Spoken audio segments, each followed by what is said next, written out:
পদ্মা সেতুতে ৫ June record ৫,৪৩,২৮,০০০ টাকার toll আদায় হয়েছে, যা এ যাবৎকালের সর্বোচ্চ। ৬ জুন পদ্মা সেতু কর্তৃপক্ষ এ তথ্য নিশ্চিত করেছে। ২৪ ঘণ্টায় পদ্মা সেতু দিয়ে সর্বোচ্চ ৫২,৪৮৭টি যানবাহন পারাপার হয়েছে। পবিত্র ঈদুল আজহার ১০ দিনের লম্বা ছুটির প্রথম দিনেই এই রেকর্ড তৈরি হয়েছে। তবে ছুটি ছাড়াই আগের দিন ৪ জুন পদ্মা সেতুতে একদিনে ৪,৯,০০,০০০ টাকারও বেশি টোল আদায় হয়। এদিন ৩৭,৪৬৫টি গাড়ি পারাপার হয়।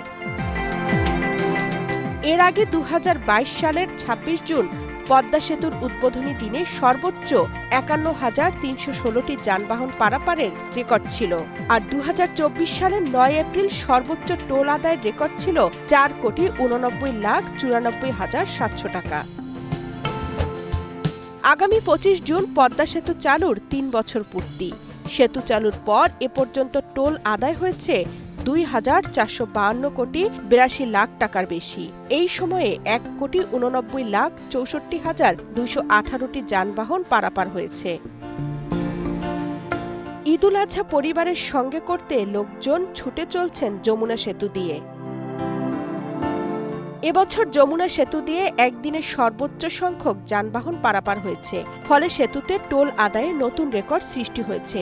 গত ২৪ ঘণ্টায় যানবাহন পারাপার হয়েছে ৬৪,২৮৩টি। এতে টোল আদায় হয়েছে ৪,১০,৮০,৯৫০ টাকা। এটি সেতুতে সর্বোচ্চ টোল আদায়ের রেকর্ড বলে জানিয়েছে কর্তৃপক্ষ।